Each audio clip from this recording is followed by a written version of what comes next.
Kramer for three. Got it! Unbelievable! Puts it up and in.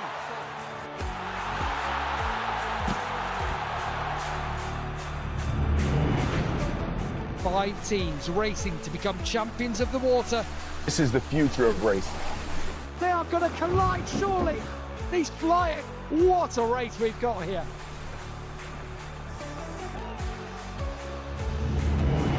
Ronaldo. Oh, genius!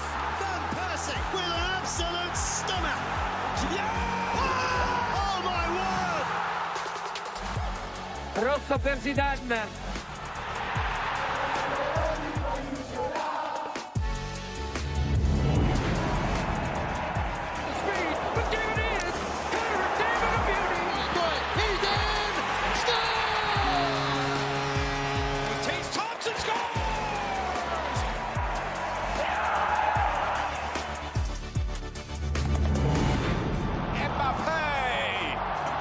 Another absolute screamer, and still Lamine! Genius from Lamine Yamal. Harry Kane! One of the most exhilarating down-to-the-wire championship fights we have seen. The world's greatest drivers gather. Oh, right on the door handles.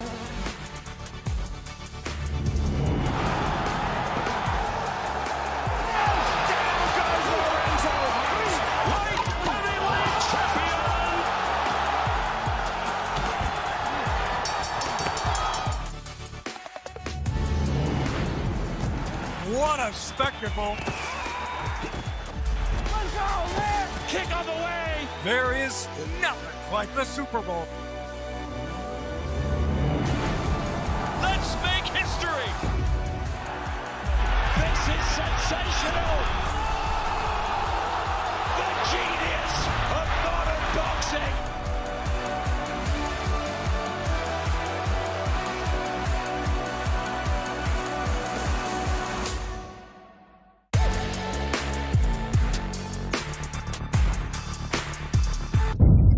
The following program is recommended for those 16 and over, as it contains sporting violence, possible bad language, and flashing imagery.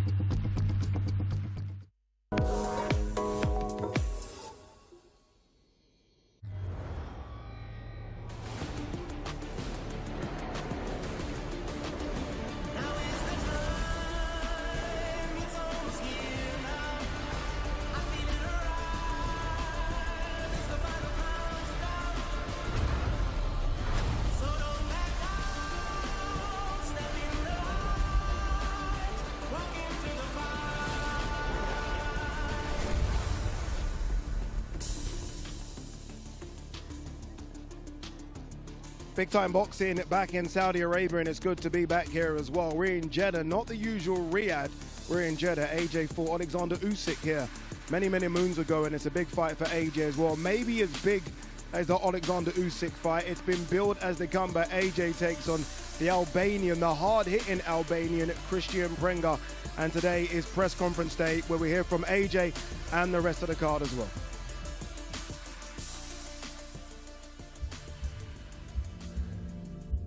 He brought a country together. Probably the most destructive heavyweight in the world. The plan was always to be undisputed. Frankie is coming out of Nigeria. The fact he still wants to fight tells you everything you need to know about him. This is my division. Ever since I come into boxing, I don't do this as a joke. I do this because it's what I do. As LL Cool J said, don't follow the comeback. Every time I elevate, it's something to celebrate. Anthony Joshua is a warrior. John Jones, I went to heavyweight on these featherweights. Keep your youth and maintain your health, cause the future is trouble. But you made for the struggle, and you born with the hustle. I'm a champion, I'm a win, I know. I'm a grind for mine, they can stop me, no. Cause I live to show that it can be done. I'm a champion. For me, it's just my life. I'm gonna fight forever. This is just what I do.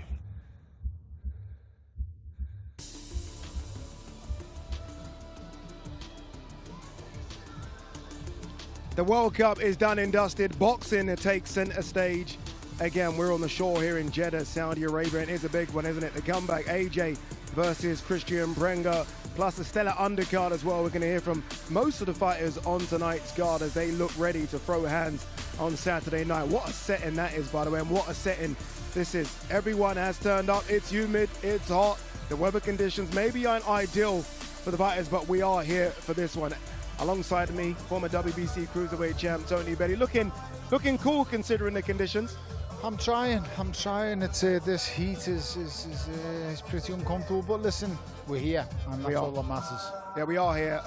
Let's talk about the main talking point of us being here. Anthony Joshua is here as well. It's been a tough 7 or 8 months for AJ. You almost felt like it started or ended the year so perfectly with what happened in America. Jake Paul, right? That was a big welcome to America again for AJ. The last time he was there was Andy Ruiz. That didn't go well. And then obviously we started to hear murmurings of an issue in Nigeria, an accident, and here we are now. It's been a tough 7 months for Anthony Joshua.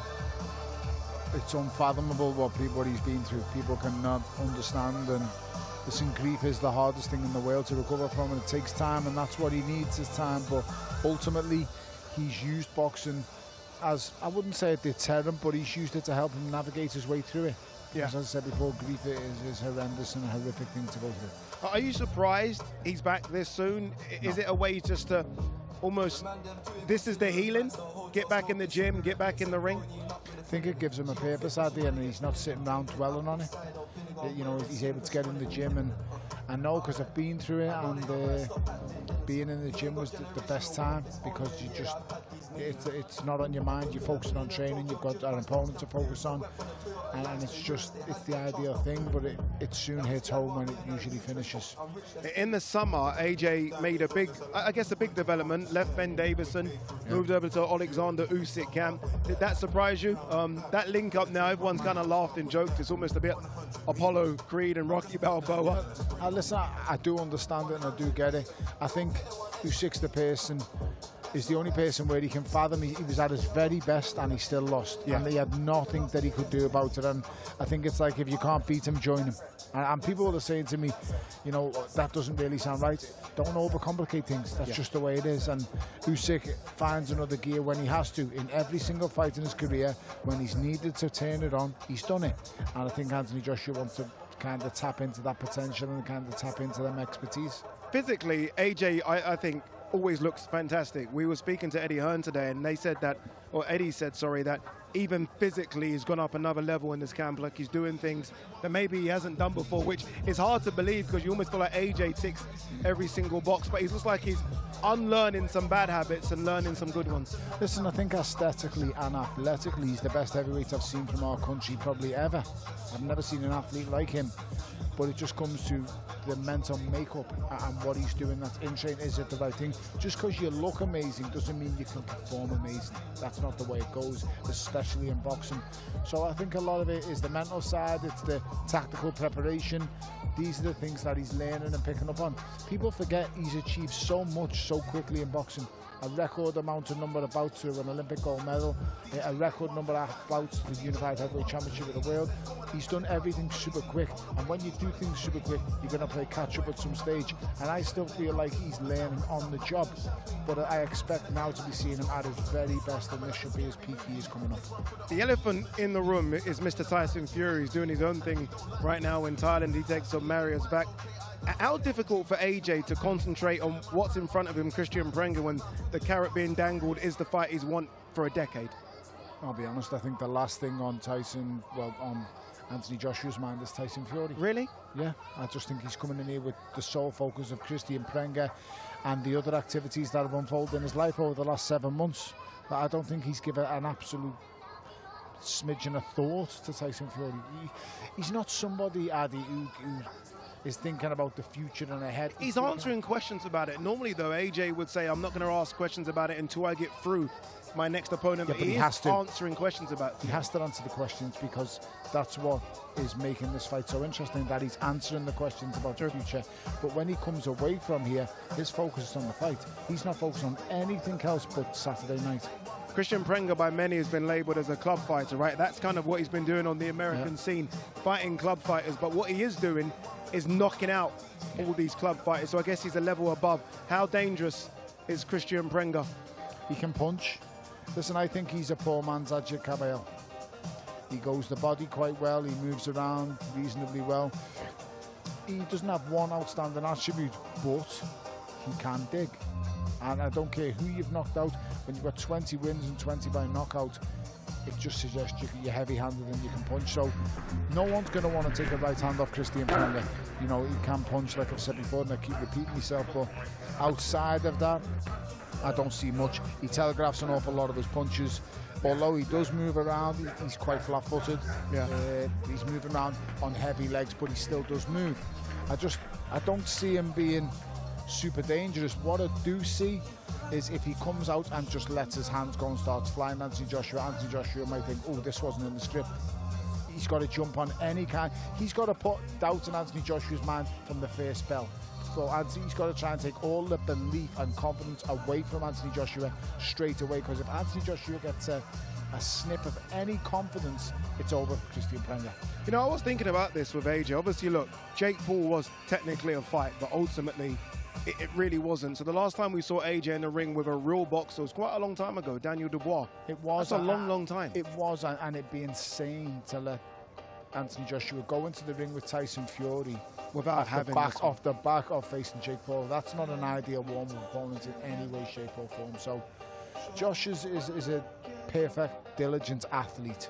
That's what he is first and foremost, and he'll be ready for this fight. He's the one who needed it. We've seen Fury get the rounds he wanted against Makhmudov, and now it's time for AJ to get not so much the rounds, but the job that his team want him to do, which is the demolition job, really. If you are advising AJ how to kind of see this out in the first couple of rounds, are you saying just have a look at him as we see AJ here arriving for the press conference with his team?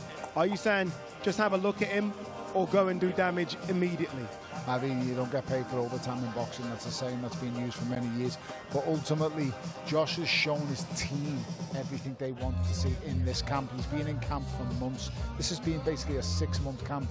But his team have got to know him. They've seen how he is, how he conducts himself, when it's hard in training camp, when it's hard in sparring.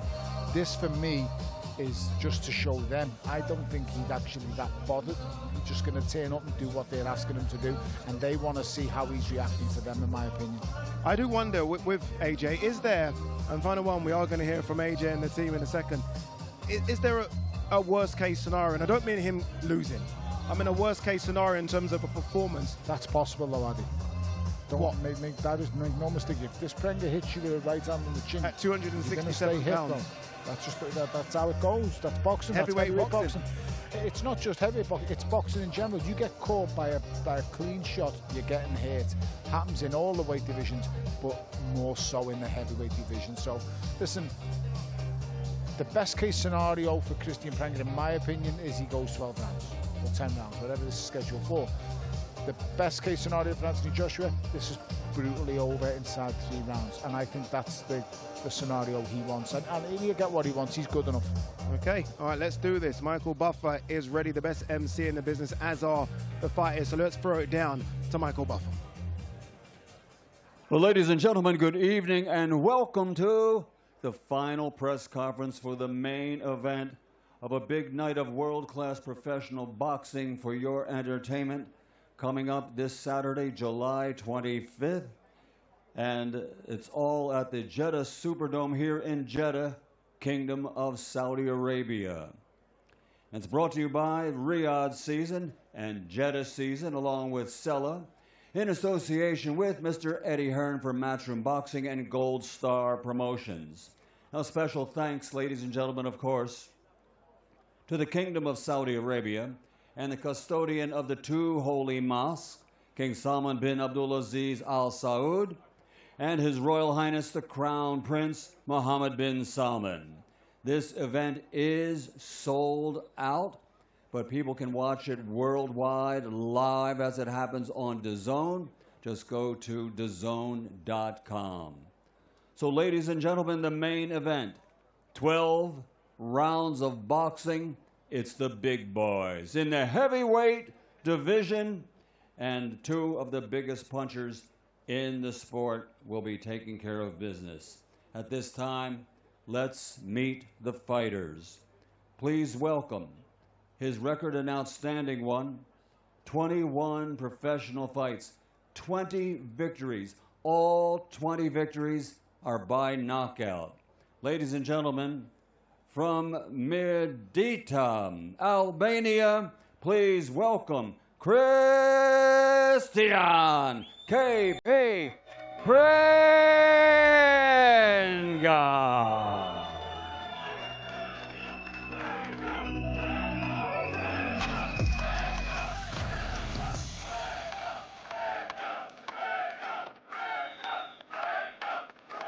And his opponent, ladies and gentlemen, since capturing Olympic gold in 2012, he now has an outstanding professional record that stands at 29 victories. 26 of those 29 victories are by knockout. 4 defeats. From London, England, ladies and gentlemen, the former two-time heavyweight world champion, AJ Anthony Joshua.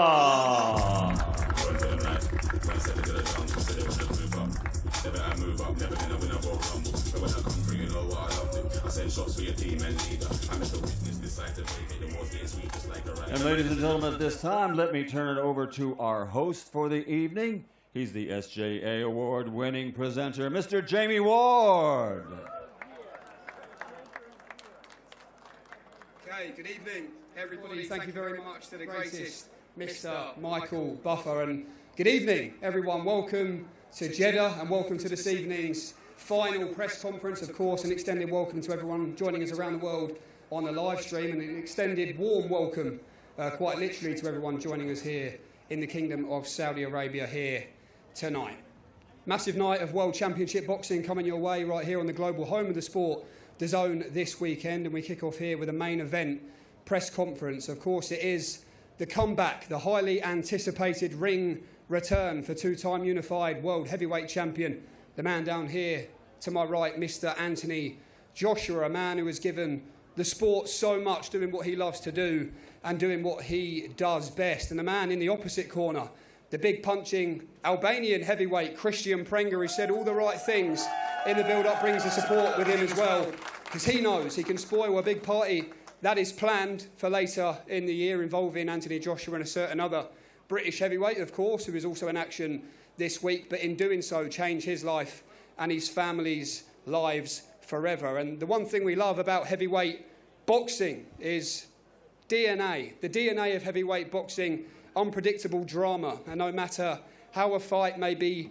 perceived to unravel, no matter how many times you might be told by the ex-pros or the experts what's going to happen in a boxing ring, sometimes it's the script that does not follow. Entertainment personified, as I say, and lots at stake this weekend in boxing's blue ribbon division. A few familiar faces to hear from up here, but firstly, let's go to the two most important people regarding the event, of course, on Saturday night. Don't worry, Ed and Rick, we'll get to you in just a moment. Straight into Mr. Anthony Joshua. AJ, great to see you. Welcome back, and welcome back to the Kingdom of Saudi Arabia as well for professional fight number 34 in your incredible story. Can you believe it? In terms of the mentality, the mindset, the confidence, the excitement to hear the opening bell on Saturday, can you allow us a little window into the mind of AJ 2 days out from fight night? So my mind is wondering why you're wearing that blazer. It is so hot out here. Very hot. How's everyone feeling? I hope everyone's good. Shout out to my opponent and his team. How am I feeling? There's no place other than being here with you guys is where I want to be right now. It's been an honor spending this week with you guys in Saudi. I want to thank my team, Right to Fight, for their efforts to get me in this position. We've been working since January, working hard, keeping my head down, aligning all my stars. I understand there's a big picture. The goal is to conquer the universe, right? But first, we must conquer Earth. And this is my target here. It's not only him. I also have to look at his team. We're focusing on the team. My coach against his coach. My physio against his physio. My strategist against his strategist. This fighter against that fighter. And may the best man win.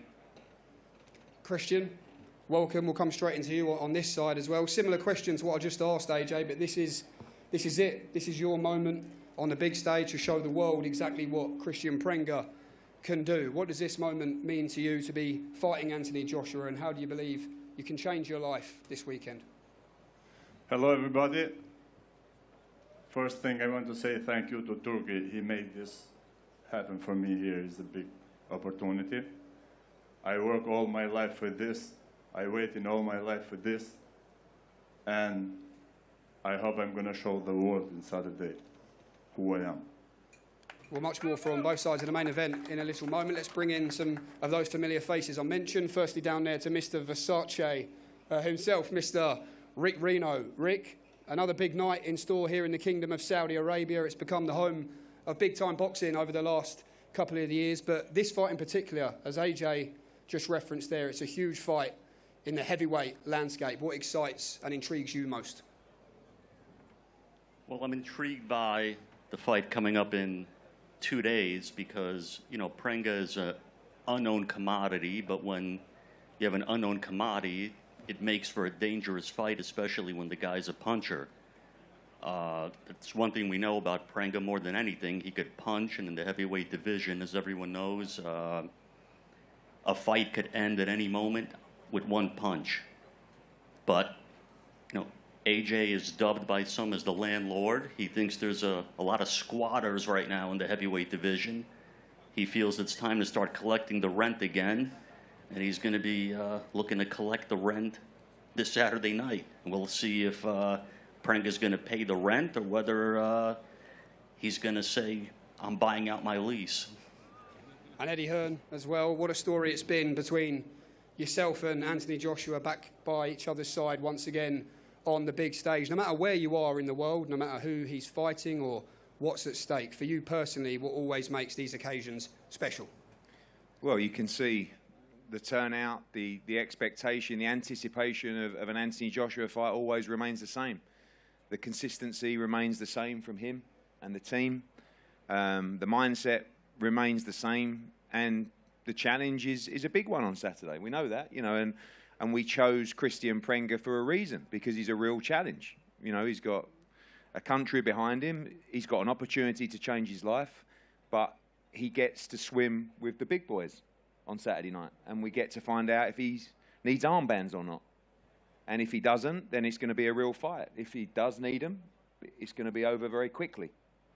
But Anthony's trained for all eventualities, and I want to say a special shout out to the team as well, Serge, everyone. I mean, this camp has been incredible to watch, you know, and this guy to my left has put in work like I've never seen before.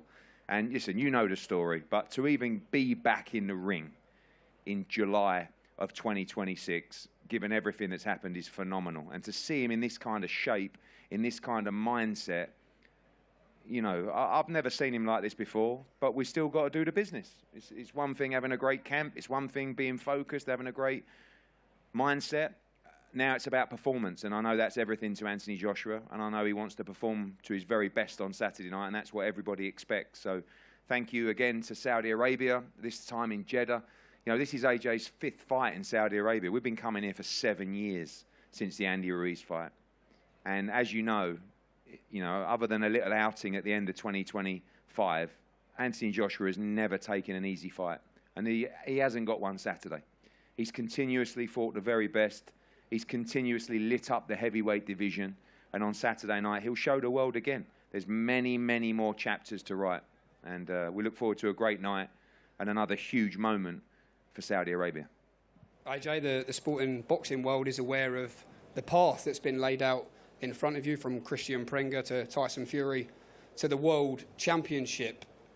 How are you able to use your experience that you've gathered over the years to remain locked in on this man, but appreciate and now talk more openly about what may lay ahead? So when you speak to me about what may lay ahead, or I sit down in an office with Eddie and he presents to me what may lay ahead, it's a great opportunity for me to understand where each checkpoint takes me and what it leads me on to. So whether I talk about this in private or whether I talk about this in public with the people that want to ask these questions, is no different. But ultimately, the reality of the matter is there is no universe, there is no future unless I get past this checkpoint on Saturday night. Let's bring in a couple of gentlemen over here on this side. Firstly to you, Keith Sullivan, welcome. You were very vocal at the launch press conference a couple of months ago in London. You said that Team AJ, Eddie Hearn, you couldn't believe they'd taken this fight. They'd made a huge miscalculation. As the fight has got closer and you've spent more time with your man Kristian Prenga, does your opinion remain the same? And if so, tell us why. Thank you, Jamie. No, my opinion doesn't change. I don't back off from that. But first, before we get into that, I'd like to just take a moment and thank Turkey al-Sheikh, the wonderful people from the Kingdom of Saudi Arabia. They've treated Team Prenga with tremendous hospitality and kindness this week, and it's really been a pleasure to be here, so thank you. We want to thank Eddie Hearn and Matchroom. You know, Eddie chose to give us this opportunity, and he didn't have to do that. There's many others he could have gone for. And importantly, I'd like to thank you, AJ, because ultimately you're the man who gives Kristian Prenga this opportunity. You could have taken a puncher, a lesser puncher, someone who doesn't have as many knockouts as KP does, someone who doesn't get into the ring with the confidence and the dedication and the commitment to his craft that KP does, and quite frankly, someone who doesn't come into the ring with the responsibility and the weight of his home country, Albania, on his shoulders.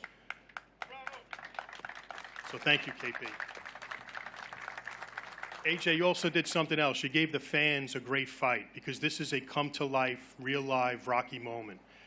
KP has an opportunity to change his life forever. On Saturday night, one person has everything to gain and the other has everything to lose, and that creates a pressure-confidence lineup. The confidence is on this side of the table. The pressure of that lies in your hands, and that's where I touched on, Jamie, that there was a miscalculation by their team. You know, the greatest story ever told from the beginning of time is the story of the underdog. Everyone turning up in Jeddah and tuning in on pay-per-view Saturday night is not looking to see Anthony Joshua win the fight. They're looking to see if the underdog, Kristian Prenga, can topple this boxing god that sits across from him. And he is 100% confident he has the ability to do that.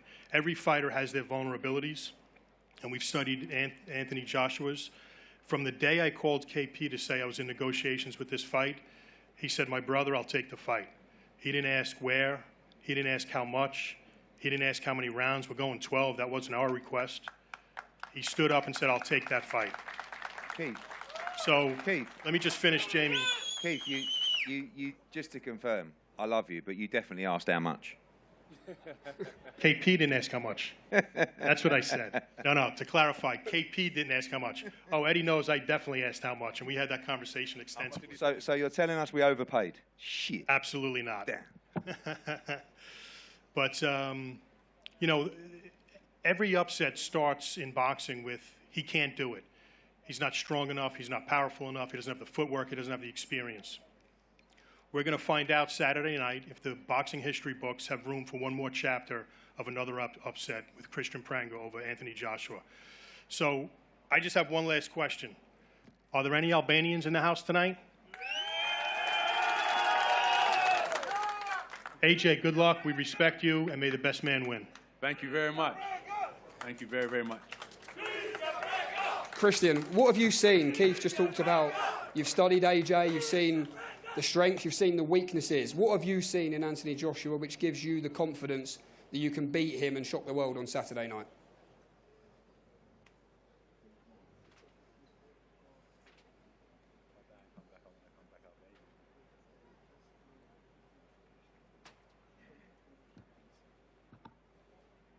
Çdo bokser I ka dobësitë e veta, dhe I ka gabimet e veta në ring, çdo bokser I ka, po unë I kam pa gjitha, ja kam pa gjitha neshet, unë siç e kam thënë dhe përpara jam rrit me Anthony Joshua, e kam pa është një ndër bokserat më të mëdhenj, është legjend.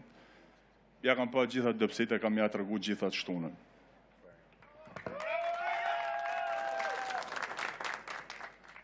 He says that I have seen every boxer has its weaknesses and its faults in the ring, no matter who you are. I've seen everything. I've said it before, and I respect Anthony Joshua very much. I grew up watching all his fights. I've seen his weakness. I've seen what he does best on Saturday night. I will show exactly what I paid attention to. How dangerous is this man, AJ, in your opinion? How seriously must this be taken? Say that again? How dangerous is Kristian Prenga, in your Very opinion? dangerous. Very good fighter. Very dangerous fighter. Yes, I believe it. I know it. I've studied it, and I'm ready for it. You know, I've been in the ring with some of the quickest heavyweights, some of the fittest heavyweights. I've fought some of the strongest heavyweights. I've fought contenders. I've fought champions. I've been knocked down. I've been knocked out. I stand strong today. I'm ready for the challenge 1,000,000%. We're going to find out Saturday. And I want to hear your voice shouting. I want that energy in the ring. Everyone that's come here today, everyone that's going to be there Saturday, bring this energy to the arena. We need it. This is what boxing needs. We thrive on this. Once again, Team Prenga, Albania, Team AJ, Africa, Europe, America. Thank you for supporting us. Long may my reign continue. AJ, a quick one on Tyson Fury, just while we're up here. I know you might not want to answer this because you're locked in. No. Do you want him there? Respect my opponent here. We don't want to talk about Tyson Fury. Respectfully, I've done all the media that I can about what the future holds, but, you know, our focus is him and his team. Respectfully, yeah? Yeah, of course. I was only going to ask, do you care if he's ringside or not? That was the only question. Is that something that doesn't bother you at all? A professional journalist don't care what I have to say, but still wants to get his question across. Sorry, AJ. Sorry. I understand, but let's focus on what the job is. Look, anyone can be there Saturday. The more tickets sold, the better. But we're in the ring, and it's just me and him, and that's where my focus is. Kristian, in your mind, the power, the record says you can punch. What have you seen be in the final moments of this fight? How do you believe you beat Anthony Joshua on Saturday night?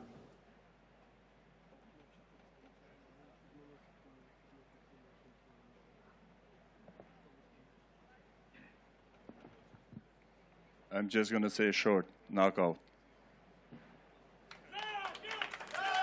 Does that ever change the way that you want to win the fight, AJ, when you hear that? It's nothing that you're not used to, of course. Sorry? Does it ever change the way that you want to win a fight when you hear that energy? As we know, you know, he knows as well. God is the best planner, you know. Who knows what will happen? Fate's already written, but we wish him well. Honestly, there's no hard feelings. It's just two solid, competitive people that want to come together and put on a great show for everyone around the world and everyone in attendance. There's no hard feelings, no jealousy, no envy. I just want to win. I'm motivated, I'm passionate, and I just want to show to myself how good I am. This is a chance for me to prove that all the training that my team's put in, you know, is paying off. They want to see everything that they put into me pay off. I'm just a product. They keep pushing me, and on Saturday I'll show that everything that they've told me and the work that I've done has not been in vain, you know? So yeah, that's it. Who knows? Can he knock me out? I really don't believe it, but only God knows that. AJ, and a final message to everyone watching back home as well. Everyone's Let's go. Tune in live on DAZN, July 25th, the best platform for boxing, the home of boxing. If you don't know, you better get to know. See it on billboards. To everyone in Albania, to everyone in Europe, America, Africa, Asia, all across the world. It's going down Saturday night, the return, the comeback, the one and only Kristian Prenga. Anthony Joshua are going to throw it down in the heavyweight division. AJ, a pleasure as always. Thank you so much for speaking to us, and Kristian as well. I believe we're going to bring the pair of you to the front for a face-off. Thank you.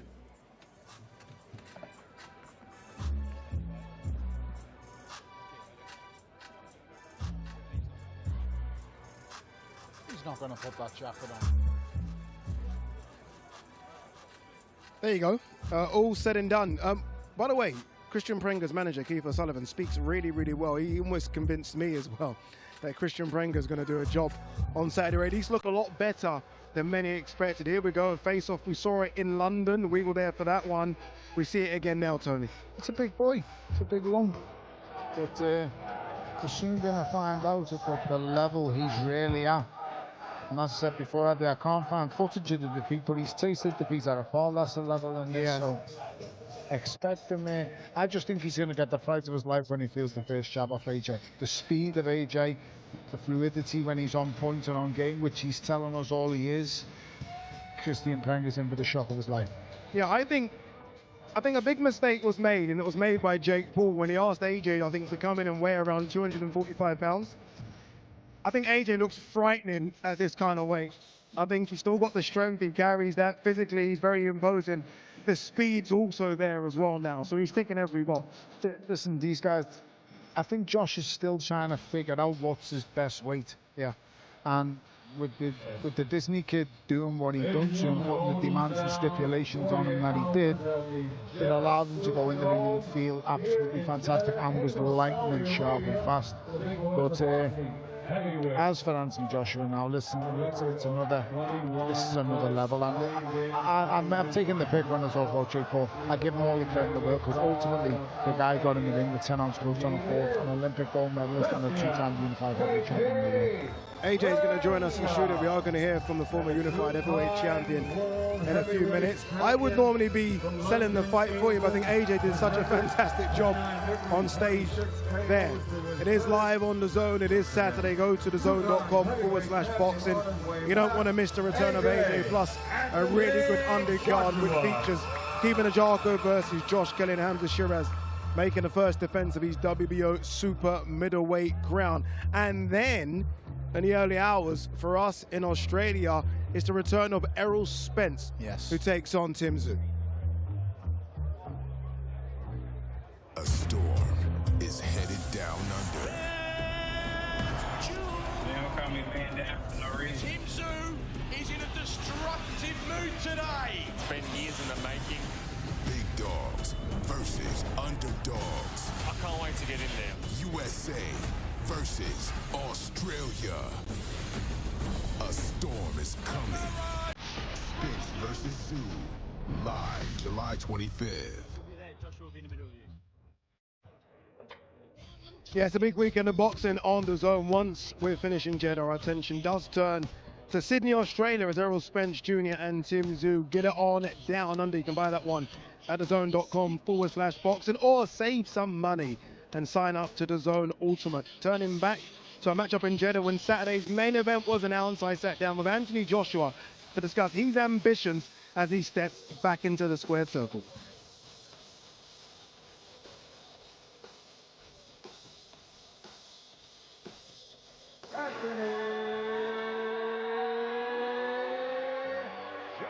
You want to come in my territory? I'm the landlord. I'm going to welcome you into my home. You don't welcome me into your home. I buy your home. He proved that he's still got that side of him, the killer, the ferocious finisher. I become world champ. On the way to that, I become unified champ. And on the way to that, I got an opportunity to fight for the undisputed champion. So. It is lights out! Anthony Joshua! Someone else in my position may have done better. Someone else sat in this seat may do worse. But I've done it to the best of my capability, and I'm still going strong, trust me. You know, I was thinking about why I do it today. What's the purpose? I still feel like I've got a lot of room for improvement. I feel like it's definitely my identity. I went through a big transition of realigning my focus again because I want to do it. I want to do it to my best of my capability. So the goal is obviously to set yourself up to be able to stop. Yeah. But ultimately, I don't want to.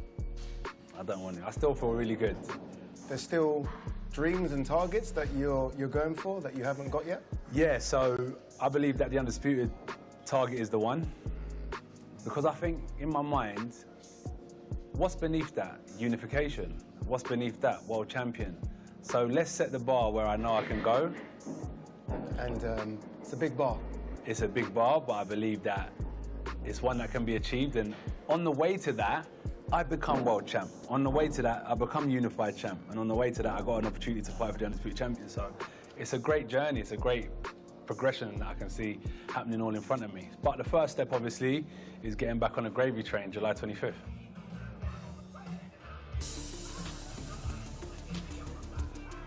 It's a beautiful shot, isn't it? Jeddah does look really good, especially on the coast like this. A nice tourist attraction. Boxing has taken over for the weekend. Anthony Joshua, the main attraction on Saturday, takes on Kristian Prenga. I believe he's supposed to be finding his way to us, but as AJ always does, he stops, he takes photos, he signs autographs, he says hello to everyone, and I can see him now maybe making his way to us. It is such a big fight for him. He's had so many big fights in his career. The next one's always the biggest one, but this one, unlike the rebuild after Ruiz and the rebuild after Alexander Usyk, you can't rebuild if you lose to Kristian Prenga. No, I don't believe you can. No. To the top and bottom of it, this is not a must-win fight. This is everything. So it's win or bust. Yes, without a shadow of doubt. And I'm going to be totally honest. I think the manner of the victory is a huge part of this as well. I believe we have to see a conclusive knockout early doors. Yeah. I think scraping by Kristian Prenga is not enough. It's just not enough. Is that pressure that AJ would be putting on himself as well? Would he say, be saying exactly that? And we'll ask him the questions when he gets up. Would he be saying this can't go past 4 or 5? Or would he be saying I need rounds? Let's not forget the accident that happened at the start of the year. We don't know if he's going to put an actual number on himself. We're just looking at it from journalists and pundits and analysts from the outside. How we think it should go. He might go, I want 7 rounds here. And like Tyson Fury done against Makhmudov, I believe he could have got rid of Makhmudov if he wanted to, but he didn't. He wanted rounds. And I think it's all about what Anthony Joshua wants. Anthony Joshua's at the level now where he's good enough to dictate and determine fights of this level to end when he wants them to, I believe. AJ doing the media rounds, I knew this was going to happen, I really did. So as soon as he went past that way, I was like, okay, they're going to stop him, and he will stop as well. 36 now is Anthony Joshua. Physically, still looks really good. 36 for a heavyweight, still relatively young if he's not taken much damage. Prime? I would say prime years. He's physically grown as much as he's going to grow. He's filled out as much. He's come into his man's body. I mean, I've seen the best of Lennox Lewis around this age. That's when he was at his very, very and best. Vladimir Klitschko as well, who I know AJ looks up to. Yeah, a fantastic athlete, a specimen and a machine. So I think I class Anthony Joshua alongside them in physical terms. So that's why I'm saying I think now he's coming into his absolute peak. How long does he have left? Will he be thinking of the end? No. He won't be thinking 2 more years, 3 more fights. I don't believe a fighter's going into camp like Anthony Joshua is and thinking the end's near. Don't believe that for a second. I think he understands the next loss is the end, depending on who the loss is to and the way he loses. But ultimately, for me, I think he'll be thinking, I've got 3-4 years. It's whatever he determines and wants, Addy. That's the big thing. What does he want from boxing? Because believe you me, boxing is always going to need Anthony Joshua. Eddie said that it was Eddie and I guess AJ's team that picked Kristian Prenga. Why pick someone that punches like Prenga? Why not just go for someone? Look, there are no feather fisters in the heavyweight division, right? But there are people that punch less harder than Kristian Prenga. Why take the risk and go with someone that's had 20 wins and 20 knockouts? Because there's danger. It's a danger aspect there. What do you want him to do? Do you want him to go out and get Dave Allen? Or do you want him to go out and say, right, I'm fighting Johnny Fisher, and everyone's just going to go crazy? Do you want to say he's going to fight Marius Vac? Everyone's going to go nuts. Would they? Well, of course they would. If he was going to fight Marius Vac, everyone would be on Josh's back right now. Considering what's happened at the start of the year, people still would. Because he comes under so much scrutiny. This is the guy who's an Olympic gold medalist. This is the guy who's been the face of boxing since 2012. This is what he's done. This is what he does. And the people demand so much of him. And they expect expectations from him all the time. And he's used to it. So, believe you me, if he was facing Marius Vac, no one would care and they would all slate him. I don't care what you say, Kristian Prenga beats Marius Vac. He's 44 years old. Of course it does. So maybe, it's a big fight. And maybe for AJ, you need that fear factor to know that, okay, this guy is a puncher, so I need to stay switched on. Say whatever you want about Kristian Prenga and his technique and his boxing ability, the guy can punch. That's the fact. And in the heavyweight, all fighters can punch, but in the heavyweight division, it's a little bit more relevant and it's a lot more dangerous. So he ticks the boxes. Here he is. The big man is here. Tony, wow. Good to see you. Good to see you. How's things? I'm good, man. You look well. Thank you so much. He's probably going to lose a couple more pounds in the weather as well. Pretty humid. Yeah, I don't think people back home know how humid it is here. It's really hot. It is really hot. But it's really good to see you both. Yeah? It's really good, yeah. 2 good guys on boxing. Thank you very much. Good fellas. How are you, sir? Trying, brother. Good, man. Yeah? Yeah, I feel good. Here we go. Another fight camp. It's been a few fight camps. Does this one feel completely different? I say this because obviously it's the same training team, but does it feel completely different than the Jake Paul one? Yeah. In terms of just what you've been doing in the gym? It's like a natural progression. First time I was with the team was about building data and like pushing me, but it was to see like, I don't know how to explain it, but it was just about collecting data. But now there's a roadmap now. This is what we're going to do. We built data from the first training camp, and this is exactly what we've got to do to get you ready for this fight. So it's a lot harder. I've been in the gym a lot longer, and a lot of improvements have been made, basically. Okay, we noticed last camp you weren't doing this, so it's interesting because when you talk about film study, it's good to film study your opponent, but I also done a lot of film study on myself. As I said, the first camp was a lot of data, film study, and so on. Now I've been able to improve my own game and also look at ways to defeat Prenga as well. So it's been a good progression. You looked really well. I just think you too, bro. No, you just look really well. Listen, you're getting into now. A lot of people are calling this the comeback, and I just said to people before, I said I don't really like the comeback because since 2012 you've never left. Nah, I think if you look at some fighters like Mayweather back in the day or Shakur Stevenson as today, and they used to fight once a year, twice a year. They're champions, but this is like a championship level in terms of the media obligations and stuff. So this will be my first fight this year, and God willing I win, I'll be out again. So we've just been consistent. It may not be as frequent as people want, maybe 4 times a year, 5 times a year. You've done that a couple of years ago, though, and it was how many times back to back? Yeah, we used to do 7, 8. But, different level of fighter back then. Undercard, so I wasn't the main attraction, didn't have anything like media pressure, but we're on course. It's not really a comeback. It's even after the Usyk fight, Josh, the rematch, you went and had fights back to back to back, and it was quite a quick progression of fights. So you've shown that you're the one who's relevant and present all the time. You don't go missing. Like, you ain't retired 15 times. Like, you ain't John McClane. Who are we talking about? I don't know, I'm just saying. Who are we talking but about? you ain't done that. Yeah, Me point in saying is, you arrived in 2012, and I've said this before, changed the game. It's been Come in good, 20, it's been and fun. you've been relevant the whole time. Is it still fun, though? I mean, Yeah, can you more enjoy than ever. all of this? Like, when you see all this, is it still like, wow? This, for me, is really nice because I'm not tired. I've worked hard. I believe in the training that we've done. I believe in myself. I'm going to have fun on Saturday, do my job professionally, but I'm going to enjoy the process. And yeah, it's fun. It's a big blessing. It's a big blessing. It is tough.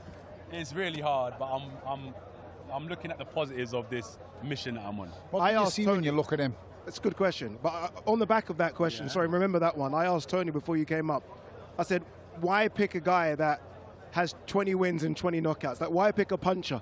There are no feather-fisted heavyweights, but you could have picked someone with less power. Why go straight for a 20 puncher? fights, 11 knockouts. Yeah, exactly that type of guys, yeah.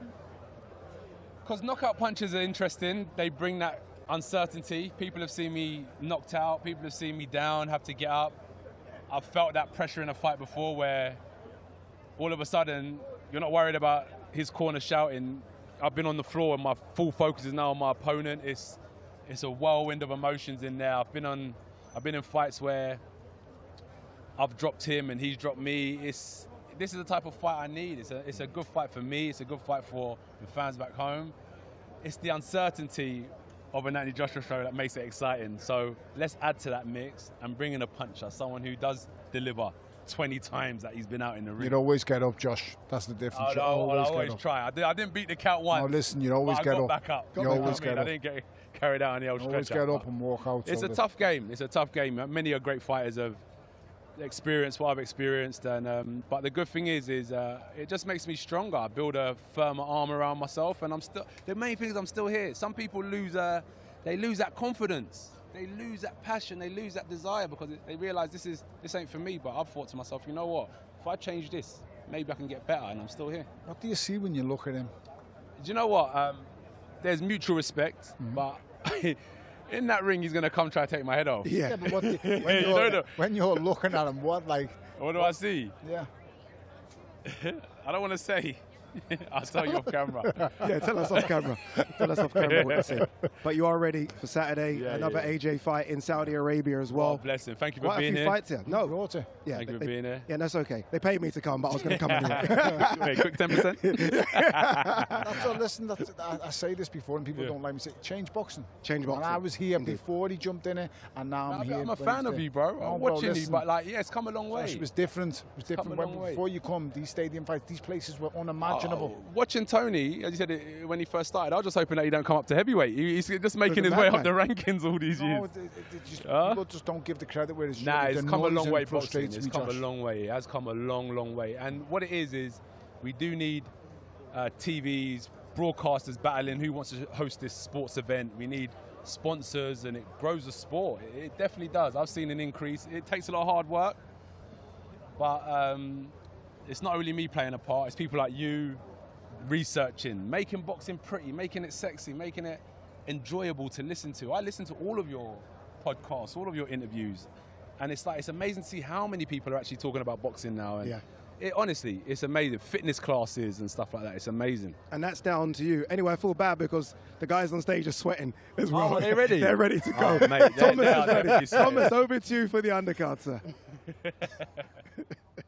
Ladies and gentlemen, once again, welcome to the final press conference for the comeback. It's World Championship Boxing this Saturday, July 25th, from the Jeddah Superdome in Jeddah, Kingdom of Saudi Arabia.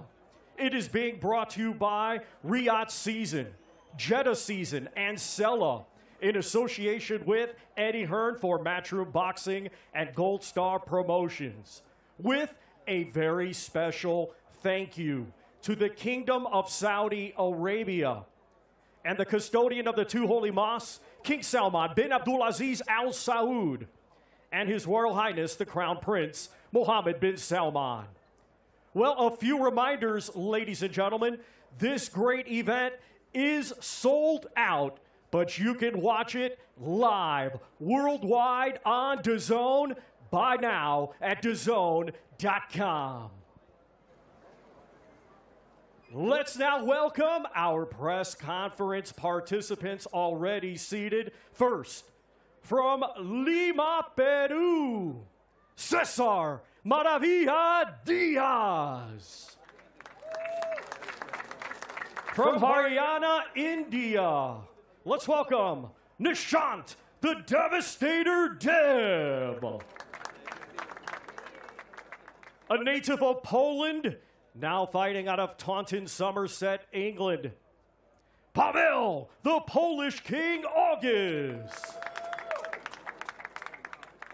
From Kolding, Denmark, Jacob Bank. From Acapulco, Guerrero, Mexico, let's welcome Alvino, the Cobra Herrera. From Tokyo, Japan, Reito Tsutsumi. From Belfast, Northern Ireland, Kevin Black Thunder Ajarko. From Sunderland, Tyne and Ware, England, Josh Pretty Boy Kelly. From Erding, Bavaria, Germany, Simon Zuckenhuber. From Ilford, Essex, England, the Quiet Storm, Hamza Shiraz. We also welcome the CEO of Ring Magazine, Mr. Rick Reno, and the chairman of Matchroom Sport, Mr. Eddie Hearn. And now we hand things over to your host, Mr. Jamie Ward.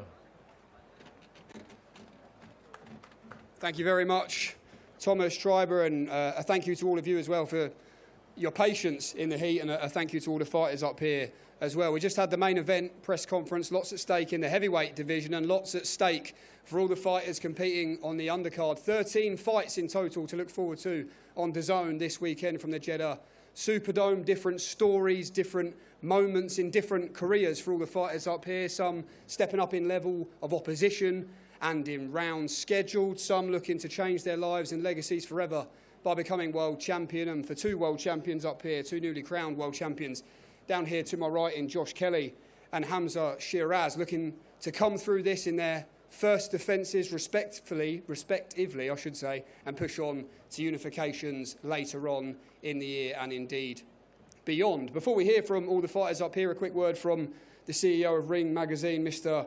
Rick Reno. Rick, in the heat, I think that Versace shirt is actually sweat-proof. There's not a drop in you, or you've changed it, one of the two. But a quick word on this undercard. A great undercard to look forward to, as it always is on these shows here in Saudi. But what is your pick of the show from what you've seen in the build-up and on paper?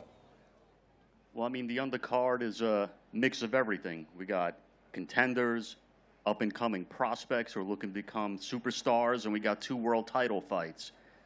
I mean, we got Dev, who's up-and-coming guy, very talented. Reto, who's 4-0. He's being fast-tracked to a world title shot. He's facing an opponent who is 18-0. And, you know, we'll see how he does in this fight. And it's only going to get tougher and tougher because he wants to get a world title shot as soon as possible. You know, obviously, the king of New York, Hamza Shiraz, he's making a defense of his title. He's returning very quickly. And not too many opponents wanted a fight with Hamza Shiraz on that short of notice. Simon raised his hand. Not too many other guys were raising their hands. It's a chance of a lifetime. He knows he's up against it. It's an extremely tough fight, but if he wins, it'll change his entire life.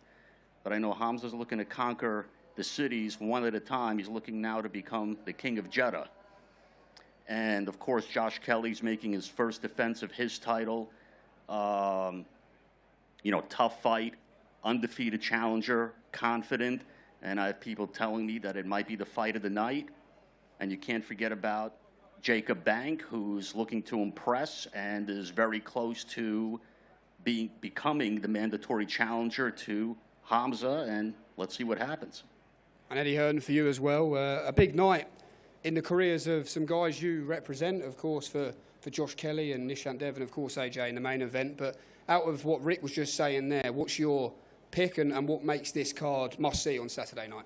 Yeah, obviously a big night for AJ, but 2 of our, you know, very important members of the team, Nishant Dev, 2 Olympians.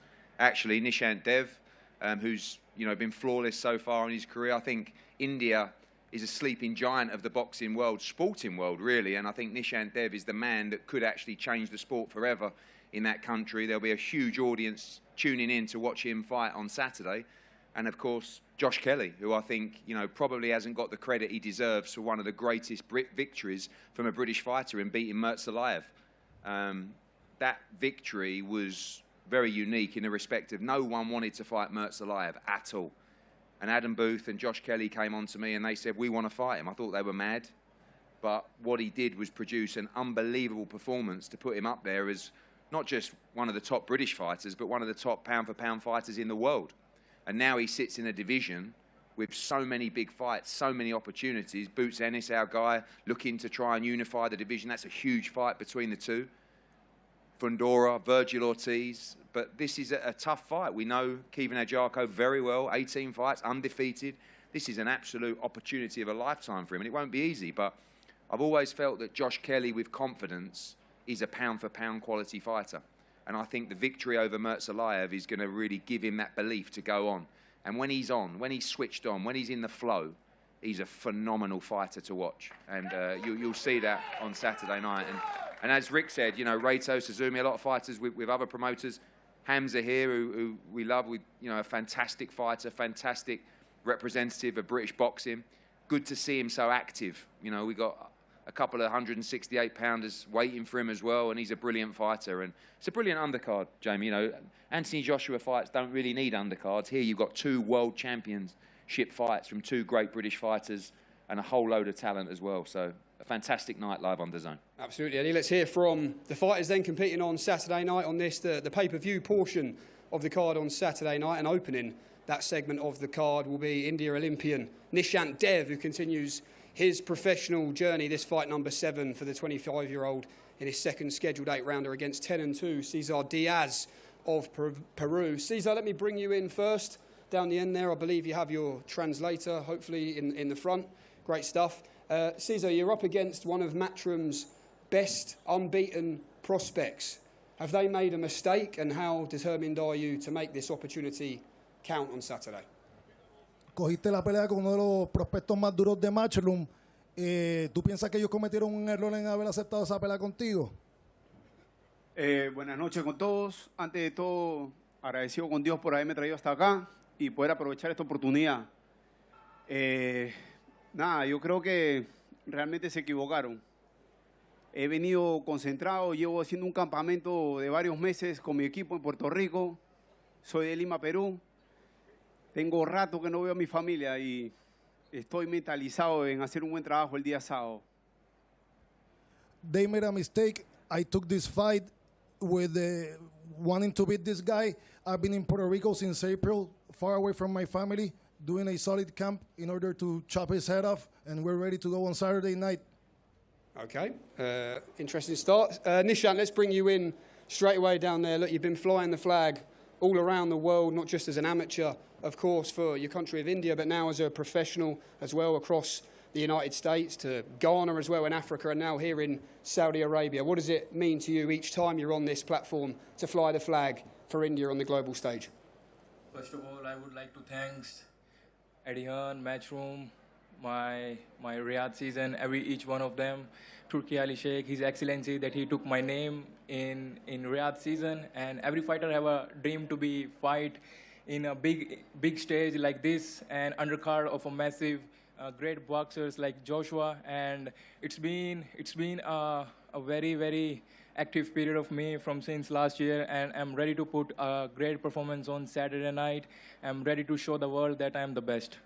Okay, great stuff. Well, that fight, Nishant Dev against Cesar Diaz, 8 rounds in the super welterweight division, opens the pay-per-view section of the card on DAZN on Saturday night. Fight number 2 on the live portion is a cracker of a battle between 2 unbeaten super middleweights with very healthy records on paper and both world ranked as well. But this weekend we might well get a good insight into who may well be the real deal and an emerging star in the 168-pound division, of course, with interest, I'm sure, of both on the fight up here in the Chiefs' support. Jacob Bank versus Pavel August. Pavel, let me bring you in first straight away. Look, coming off a great win against Simon Zackenhuber, who joins us up here on the table as well. Some thought it might have been you who landed the fight with Hamza Shiraz, but you've got another unbeaten fighter in the way on Saturday night. Is this your chance to really show the world how good you are? Yeah, hello everyone. Yeah, definitely is. I beat Zackenhuber back in April, and I thought, you know, I might get a world title fight. You never know, but Zackenhuber got it. I wish him all the best. I've got nothing against him, but I've got another hard job to do against Jacob Bank. So, yeah, I'm looking forward to that fight. How do you believe you win this fight, Pavel, against, as I say, a fellow unbeaten fighter? I've got to do a bank job on Saturday. Like it. Well, Jacob Bank, let's bring you in as well. Similar fight to yourself, of course, and similar year you've had. Coming off great wins against the likes of William Skull on the big stage in knockout fashion. What does this fight represent in your story, do you think? This is my first time in Saudi Arabia. It's warmer in Denmark. Yeah, I'm not here to show I can beat Pavel. I'm here to show I can beat all the best fighter in super middleweight. And what is the dream path for you? You're very well ranked, I believe, number 2 in the world and top 10, 15 in the world with 3 of the 4 governing bodies. You have a world champion sat here. Is that the ultimate dream, step by step? Yeah, I think my dream setting with my side. Right? Well, Hamza Shiraz, I'm assuming that's the man you're referring to. Yeah, it is. Hamza, I'm assuming you're going to have to get used to this. Now you're a world champion. The target that's on your back is probably going to stay there. Yeah, no, for sure. I said that as soon as I won the world title. But listen, I'm just grateful for the opportunity this weekend first, and then we can crack on from there. Okay, great stuff. Well, also on the card, Reito Sutsumi skips the 8-rounders and jumps straight into the 10-round territory when he faces unbeaten Mexican, the Cobra, Alvino Herrera. Let's bring in Reito straight away with your translator as well here. Coming off a good fight in December. Despite the win, you weren't very happy with your performance. What improvements do you want to show and feel you'll need to show in this fight on Saturday? 昨年12月に、サウジアラビアで素晴らしい試合をしましたが、ご自身ではそのパフォーマンスにあまり満足してなかったそうですね。今回のエレーラ戦ではどんな成長や改善を見せたいですか？また勝つためにはどのような点を発揮する必要があると考えていますか？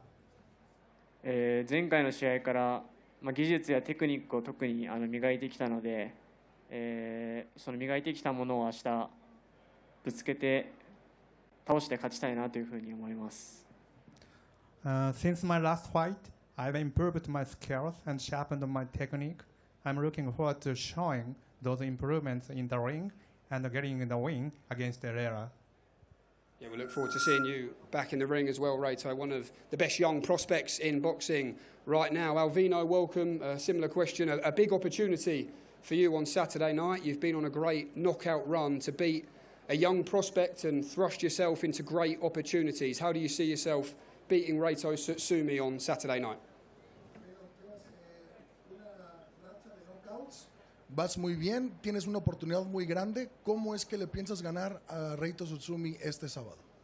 Hola, primero que nada, buenas noches a todos y agradecido por Dios por esta oportunidad. Estoy bien agradecido con Dios. Y este 25 de julio, primeramente Dios, vamos a ganar. Hicimos un buen campamento, venimos entrenando. Estoy entrenando de enero. Tengo un campamento largo de enero, entrenando en Cancún, entrenando en Acapulco y venimos a terminar la preparación en Las Vegas y estamos listos. Y como he llevado mi carrera, yo no he tenido peleas fáciles. Todas mis peleas han sido, yo he sido lado B, ni un rival ha sido de modo, no me han puesto rivales a modos. Todo mi trabajo me lo he ganado a fuerza de trabajo y yo siento que este sábado no va a ser la decepción. First off, I want to say thank you, Lord, for putting me in this position. Thank you, God. And this is a big opportunity. I've been training for this fight ever since January. I did my training camp in Acapulco, went to Cancun, and finished my camp in Las Vegas for the last 2 months. I'm ready. He doesn't know what's in front of me. All my career, I've been a B-side. All my career, I've been winning on the road. All my career has been as a challenger. He's been handed everything. And on Saturday night, I'm going to show him that this is real boxing. This is real fighting. Okay, wonderful. A great fight.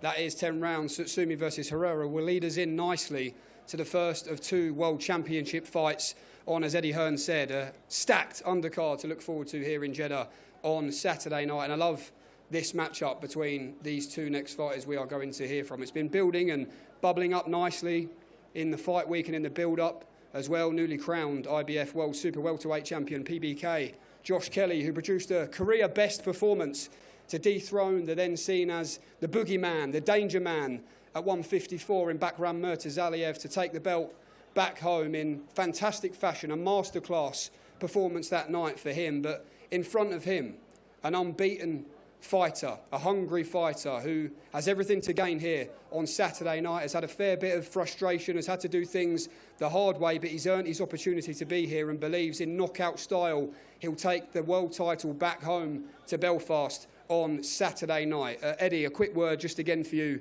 on this fight. We've enjoyed the build-up. What are the big questions for you ahead of this one? Well, I mean, Josh is proven. You know, I mean, you don't go and beat Murtazaliev unless you're an elite 154-pounder. Josh has always had the ability. He's now sits as one of the most prominent figures in world boxing, certainly in British boxing. So Josh is proven. And we know Keevan's a great fighter. You know, we've worked with him before. He's always been in great fights. He's been on a good run. He's 18-0. He had the terrible luck of the fight falling through for the final eliminator on the day. And now he's walked into this opportunity. So he's coming. I mean, he could change his life forever with victory. But the guy to my right, as I said, when he's in his flow and he's confident, he is a phenomenal fighter. And him and Adam Booth, just like they chose Murtazaliev, bizarrely, they also chose Keevan Ajako. And they said, we like that fight. We'll look great in that fight. We'll look scintillating in that fight. And we'll win that fight by knockout. That's what they told me. And they told me they were going to beat Murtazaliev. So I can't doubt them, but this is a proper fight. This is a great fight. Great fight. I mean, look, we talked about doing this fight you could have done it in Sunderland, you could have done it in Belfast, it sells out everywhere, but we're here on a huge card in Jeddah, and the winner will go on and fight one of the biggest names in the sport. Scintillating. That sounds like a word out the Adam Booth vocabulary, absolutely. Josh Kelly, welcome. Look, first defence for PBK on Saturday night. How did the the feelings compare for you in comparison to how they did in January, defending champion this time round? Because there seemed a bit of a different swagger about Josh Kelly in Saudi this week. Yeah, firstly, I'd like to thank God. I'd like to thank Eddie, my team, Adam, everyone. We're in great shape. And being a world champion does something to you. And I thought it was a myth beforehand, but the things I'm getting told and how I'm going about my work in the gym, it's just different, Jamie. It's just different. It's just a different version of me. Like when Eddie said, the confidence, when I've got that confidence, it's a hard night for anyone, any of the top guys, Boots and Fundora, anyone. So I'm going to come in there on Saturday, show there's levels to this game and put on a fantastic show. Kevin, before we talk about the specifics of the fight, just a word from yourself on what this opportunity means. It's been your pinned tweet for, I believe, about 10 years now about becoming world champion and exactly what it means to you. But for the purposes of this, now we are here a couple of days away from fighting for a world championship. Tell us exactly what it means to Kevin Ajako and why. Yeah, to win on Saturday night, I mean, everything to me, obviously, I can create history becoming the first Black Irish world champion. To be an Irish world champion be a privilege, but in the process I can create history, and it's something I've always dreamt of. So yeah, listen, it's been a tough journey. I've had to do it the hard way, but I'm here now and I'm ready for Saturday night to put on the performance of my career.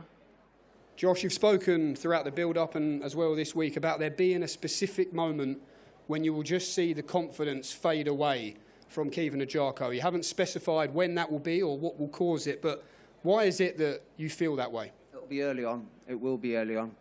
I'll just show you on Saturday, Jamie, there's levels to this game, and what I did to Murtazaliev was, I mean, why wasn't he just walking through us and tossing punches? Because he was feeling the shots, and it was such a disciplined performance to win the rounds just enough, but not do too much work. I mean, the IQ is there. It's the best it's ever been, so I can't wait to enjoy it, relax, look pretty, and put on a show, baby. I can't wait. Come on. Do you know what he's referring to, Kevin, throughout the build-up? As I say, it's bubbled up nicely. There's been different versions of sparring stories. You've called him a waffler on social media, but what have you made of what Josh has been saying in the build-up? Not much, to be honest with you. Listen, he's going to be confident. He's world champion, and he's obviously a good fighter, but this nonsense that I'm going to lose confidence early on, I've heard it all before by previous fighters, you know what I mean? And I'm still unbeaten, I'm still here. So, listen, I expect him to say stuff like that. I expect him to be confident. He's not world champion for no reason. But it's my time to go out and prove everybody wrong, just like I have for the last 3-4 fights, you know what I mean? I've been the underdog, the B-side in the last 3-4 fights, and I've always come out on top. So, listen, I'm prepared for the best Josh Kelly, and you're going to see the best Kevin Ajako on the night, and no doubt it's going to be a great fight. I believe that I'll create history on Saturday night. I will run through brick walls to become the first Black Irish world champion, and if I have to beat the best Josh Kelly, then so be it. And you said, Kevin, you have the edge in mentality over Josh Kelly. What gives you that self-belief and confidence as well when you look at the two of you? I just believe the things that I've been through in life, in the ring, outside the ring. Like I said, it's been a tough journey to get here, and I believe God's always been on my side, and I've faced some very mentally challenging situations in my life. So to be here right now, it just shows how mentally resilient I am, and yeah, I just believe I have that edge. But like I said, I'm prepared for the best Josh Kelly, and I can't wait for Saturday night. Josh, deep down in your mind, what have you seen being the outcome and ultimately the ending of this fight? How do you beat Kevin and keep your belt? This is a couple of ways I can go about it, but I keep seeing the image of him on the floor every time. It's weird because it's the exact same colour shorts I pictured and the shorts he's wearing. I pictured that months before, so it's a weird one. I'm getting some premonitions again, like the Murtazaliev thing. It's a weird one, but yeah. I just feel relaxed, man. I'm too hot up here. I'm going to slip out the seat in a minute if you keep me talking like this, Jamie. But yeah, I'm going to keep it moving and pass it on to Hamza, because I guess he's sweating even more than me in that tracksuit. Absolutely. In one word, though, Kevin, final prediction or one sentence, how do you become world champion on Saturday night? Kevin Ajako will win any way necessary, whether it's a knockout or 12-round war. Like, I'm ready to become the first Black Irish world champion, and I will, like I said, I'll jump through brick walls to create history. I'm prepared for the best Josh Kelly. I'm in the greatest shape of my life. I've had a great camp, so I can't wait for Saturday night. What a brilliant fight that is. One more. They didn't ask for this fight. Let's get that right, Eddie. We asked for this fight. As soon as the fight in Vegas fell through. My manager was straight on the phone to the matchroom asking to fight Josh Kelly, so it's not like they chose me. No, you did ask for the fight, but so did they. No, they did. It's just the truth. I mean, Adam said, you know, what about Kevin Ajako? That's a great fight. So, yeah, no, I mean, you have to ask for the fight. You're a challenger. And you were unlucky. Or you might have been lucky. Maybe you wouldn't have beaten Brandon Adams. Who knows? But you're here now. You've got a great chance. But I can only tell you, you know, when your fight fell through, Adam got straight on the phone and said, it'd be a nice little voluntary defence. So let's see if they pick right. Gracias. Well, it's an early mandatory, so it's not a voluntary, so we'll leave it at that. Yep, through our request. Oi, oi. Oi, oi. Okay, well, what a great fight that is between two great fighters, two great men as well. Outside of the ring, Josh Kelly, the first defence of his World Championship against a fired-up Kevin Ajako. And, of course, that will lead us in nicely to the chief support. Hamza and Simon, really appreciate your patience, but as the chief support, it means we come to you last, which means you have to wait the longest to speak up here tonight. WBO World Super Middleweight Championship on the line. A big night for one of British boxing's brightest stars in Shiraz, targeting the other champions in the division. But first, must come through Saturday's challenge. Simon, welcome. You've had a massive smile on your face all week. Welcome to Fight Week in Saudi Arabia. As a student of combat sports and martial arts for your whole life as you are, what does this opportunity mean to you to become world champion since you were a young boy to dream this to now? Hello, yes. This opportunity means obviously a lot for me. It's like every young fighter's dream to become champion one day. And so that was the reason why I worked so hard. And as you see, I sit up here. Hard work pays off. Everyone knows that. And it will pay off on Saturday night. And we spoke about this a little bit in the build-up as well, Simon. Many, as I said there, picking Hamza to be a real future star of British boxing and picking him to maybe defend the belt and win on Saturday. But you said you don't mind that. You like being the underdog. What do you like about that, and what mentality does that give you ahead of Saturday? Yeah, you know, actually I like it because nothing to lose, everything to win. I don't even... Thanks to Pavel August, I don't even have to fear about losing the zero or something. It's just nothing to lose, everything to win on Saturday night. Hamza, welcome. Similar question I asked Josh Kelly, but for you, first defence. Does it feel any different for you this week? Now, I guess you're the man that everyone is after in this super middleweight division. First of all, I'd like to thank the Almighty Allah for allowing us to be here today. I'd like to thank His Excellency Sela and the hospitality of the Matchroom team. Thank you very much. Yeah, answering your question, does it feel different? I think because of the quick turnaround, not really. And I've made the mistake before of not being active. So definitely not going to make that mistake again. Any opportunity I get to fight, to now defend my belt, I will definitely do so. And what have you noticed, Hamza, within your own motivation, albeit it's only been 9 weeks, you've not had a lot of time to think about it, but in terms of how the ceiling has now moved and what the goal is for you now, having already achieved one of your big dreams?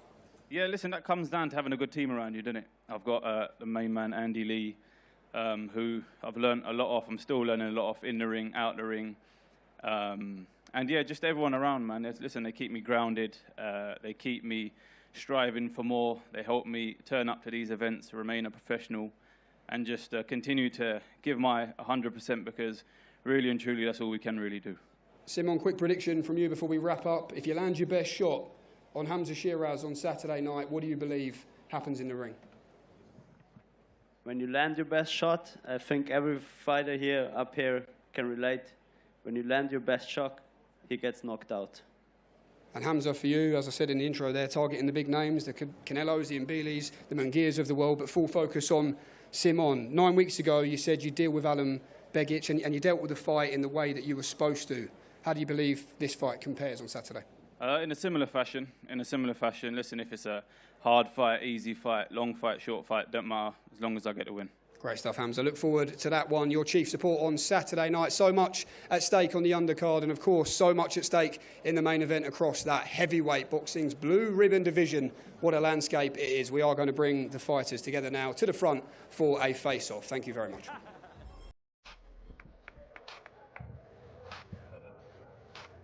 There you go, undercard in the books as well. Good to hear from all the fighters. Good to hear from a fired-up Kevin Ajarko, who I know well has been wanting his opportunities. It's a big one. Remember, he was supposed to go to America to take on Brandon Adams. That fell through the last hurdle. I'm happy that he gets an opportunity for a world title fight. Yeah, listen, he's prepared brilliantly, and he's had a lot of notice, and that fall through has actually done the world of good, because he will have been in camp earlier than Josh Kelly. But like I said, it's a really big opportunity for him, and Kevin Ajarko is someone who I do rate highly. He's got a good team behind him in Stephen Smith, and he'll be more than ready. These two competing Nishan Dev there versus Cesar Diaz. Nishan Dev unbeaten, very good amateur.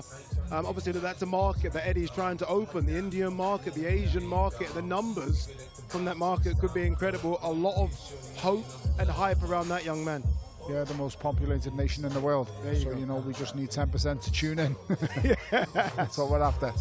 Watch on DAZN, the global home of boxing. Indeed, indeed. There's a really good fight in the 168-pound division that no one's really talking about. There's always a fight that goes under the radar. Jacob Bank versus Pavel August. These two both ranked very highly in various governing bodies. One of them's going to go. I think one of them really could kick off. It's a crossroads fight, Addy. It's a fight that's... they're going to look back and say, that was the making of me. And this is the fight that's going to be that. So, interesting fight. Both good fighters, and I'm looking forward to this one. Yeah, indeed. We're going to see a guy coming up next, Rito Tsutsumi. He takes on Alvino Herrera from Mexico. Rito Tsutsumi's been on every major undercard. 4 fights last year. This is his first fight this year. I don't know what the reason is for his inactivity, but it's good to see him back, and he's always on big cards, always very, very exciting.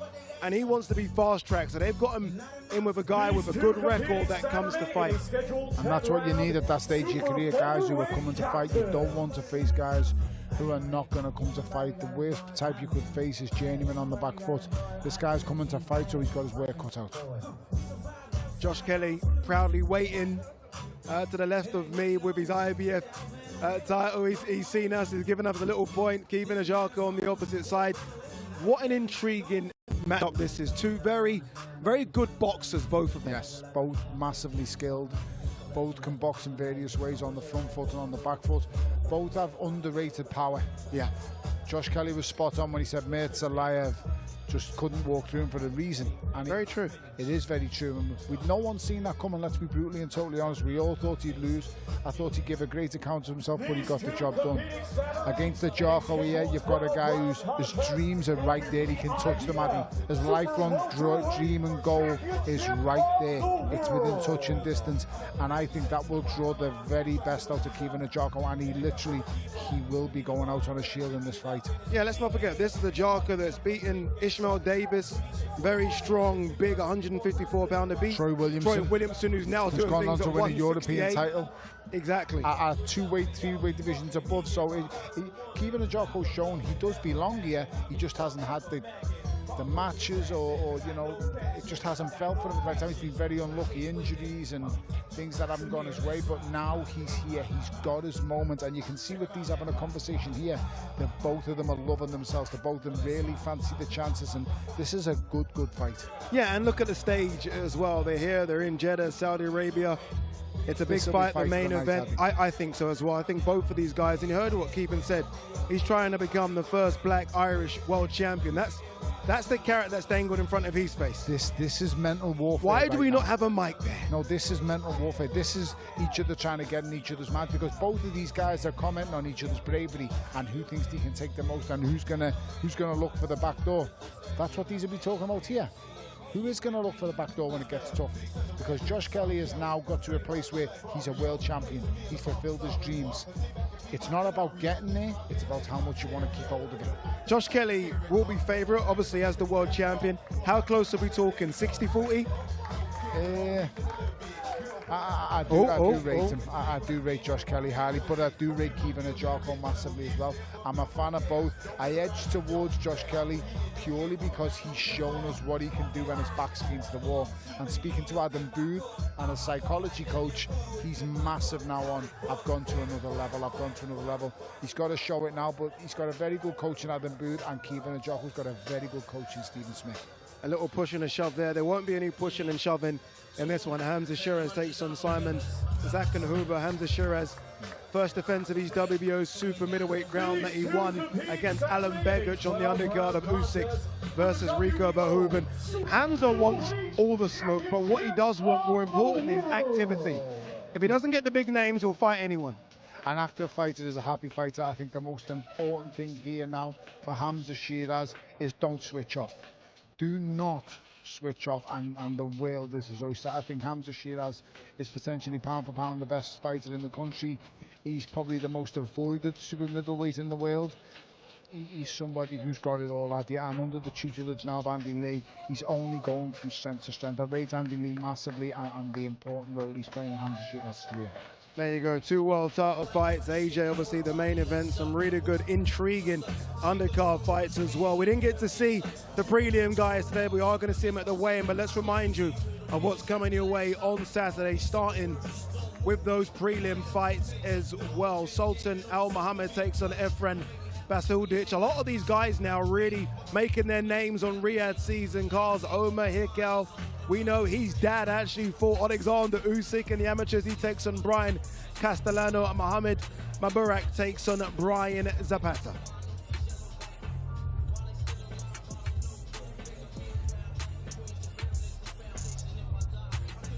And the rest of that undercard light heavyweight action, Alexander Kisnaik, part of the Alexander Usyk camp, takes on Lenny Pratchett. Ziad Al-Mayouf has been on so many Riyadh season cards, takes on Frank Mango. Mickey Talon, trained by Joe Gallagher, watch out for him, a fantastic flyweight, takes on Orlando Pino. And Muhammad Alakal takes on Leiden Cherkop. And the pay-per-view portion of the card, and it really is a good one, isn't it? Nishant Dev takes on Cesar Diaz. Jacob Bang versus Pavel August. Watch out for that one. Rito Tsutsumi takes in Alvino Herrera. Josh Kelly takes on Kevin Ajarko. Hamza Shiraz makes the first defense of his WBO super middleweight crown when he takes on the German Simon Zakenhuber. And Anthony Joshua is back. The comeback, he takes on Kristian Prenga. All right, Saturday Fight Night is fast approaching, so make sure you sign up to the ultimate way to enjoy all of the DAZN's boxing action. The first rule of DAZN Ultimate. The first rule. You do not pay-per-view. You do not. You do not pay-per-view. Do not pay-per-view.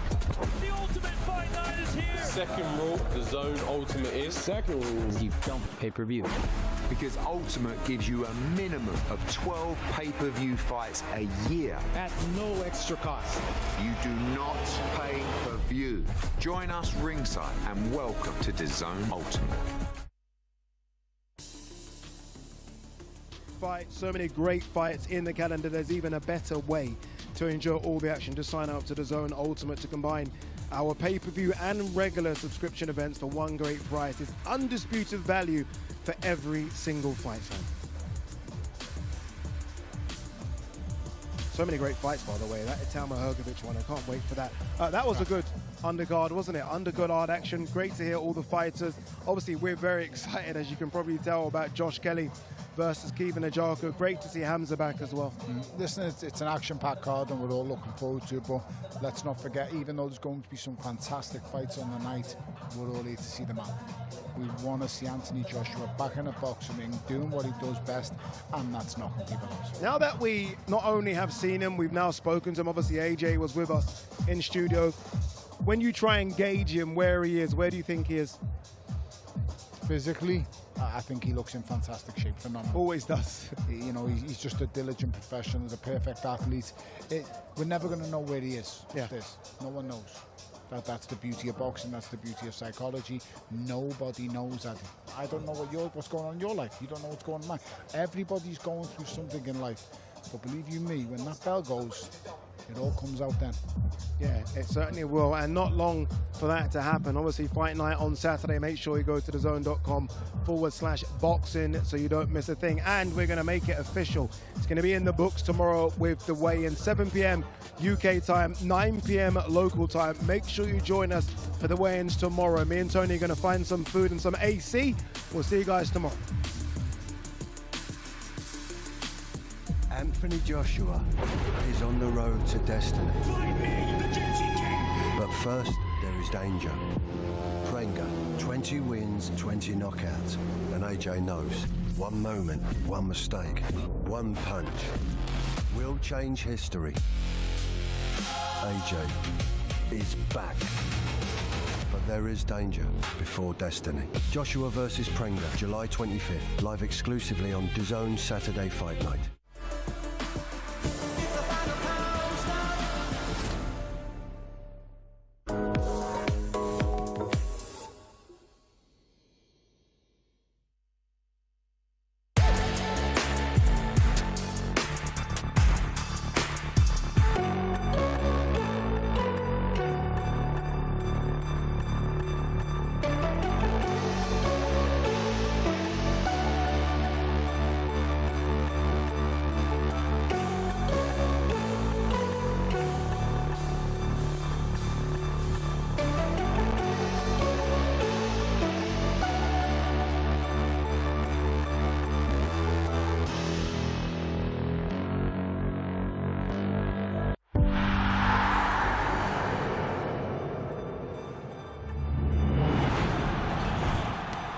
Kramer for three. Got it! Unbelievable! Puts it up and in.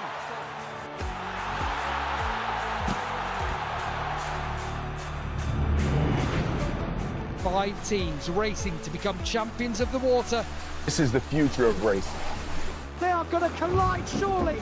These flying. What a race we've got here.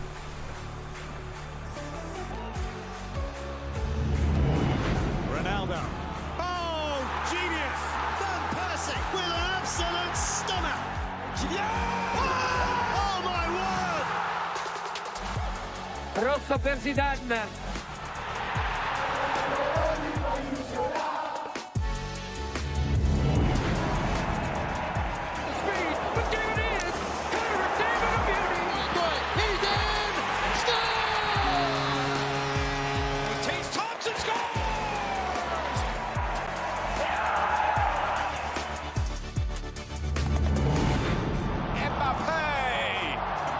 Another absolute screamer, and still Lamine! Genius from Lamine Yamal. Harry Kane! One of the most exhilarating down-to-the-wire championship fights we have seen. The world's greatest drivers gather. Oh, right on the door handles.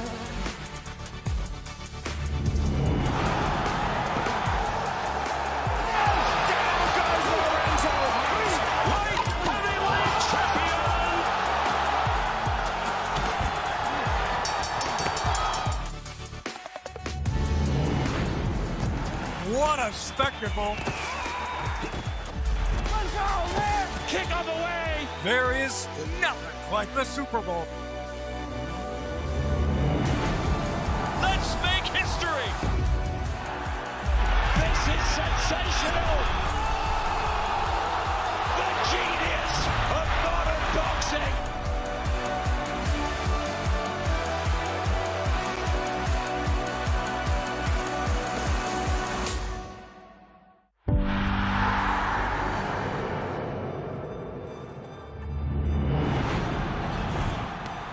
Kramer for three.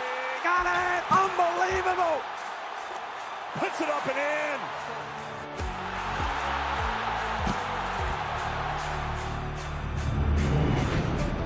Five teams racing to become champions of the water. This is the future of racing. They are going to collide, surely. These flying. What a race we've got here.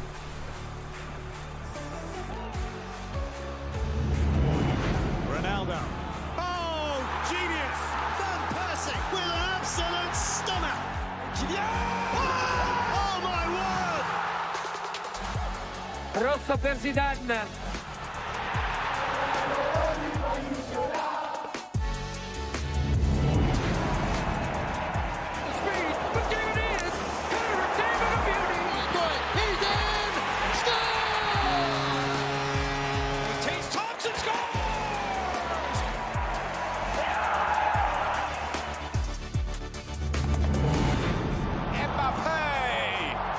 is another absolute screamer. And still Lamine!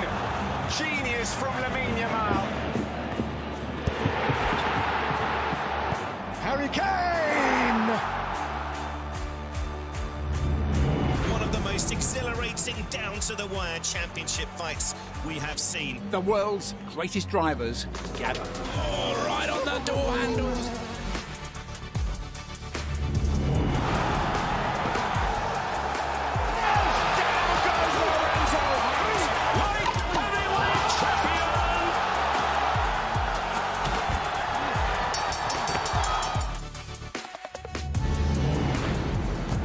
What a spectacle!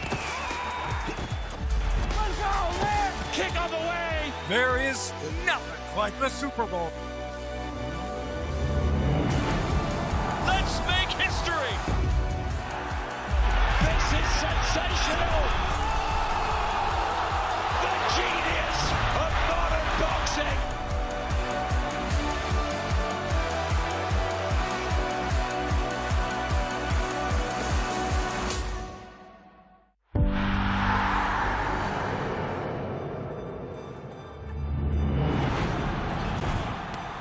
Kramer for three. Got it! Unbelievable! Puts it up and in!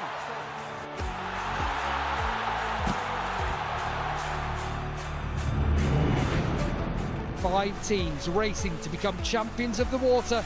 This is the future of racing. They are going to collide, surely!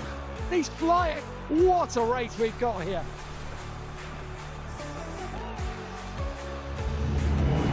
Ronaldo. Oh, genius! Van Persie with an absolute stunner! Yeah! Oh, my word! Rosso per Zidane.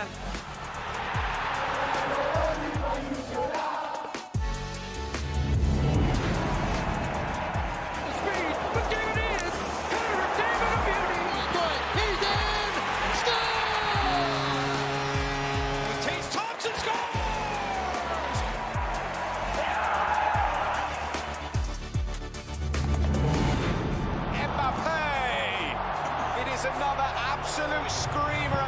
And still Lamine! Genius from Lamine Yamal. Harry Kane! One of the most exhilarating down-to-the-wire championship fights we have seen. The world's greatest drivers gather. Oh, right on the door handles.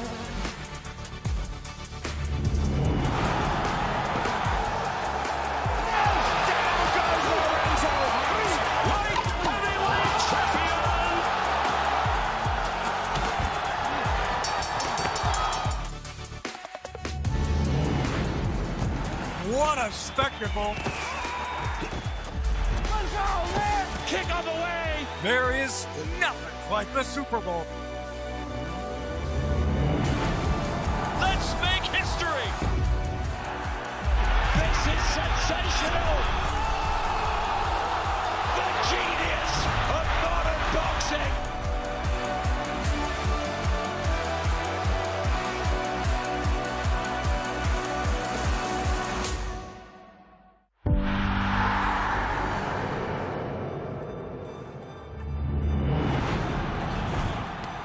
Kramer for three. Got it! Unbelievable! Puts it up and in!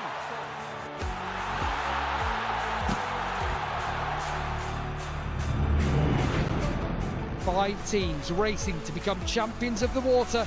This is the future of racing. They are going to collide, surely! These flying! What a race we've got here!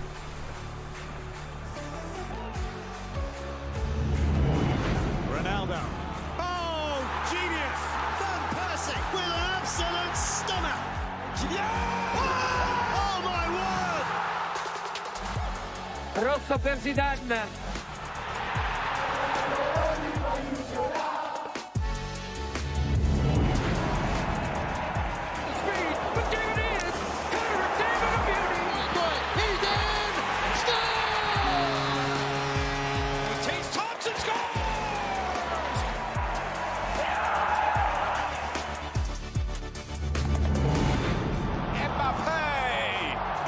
It's another absolute screamer. And still Lamine. Genius from Lamine Yamal. Harry Kane! One of the most exhilarating down-to-the-wire championship fights we have seen. The world's greatest drivers gather. Oh, right on the door handles.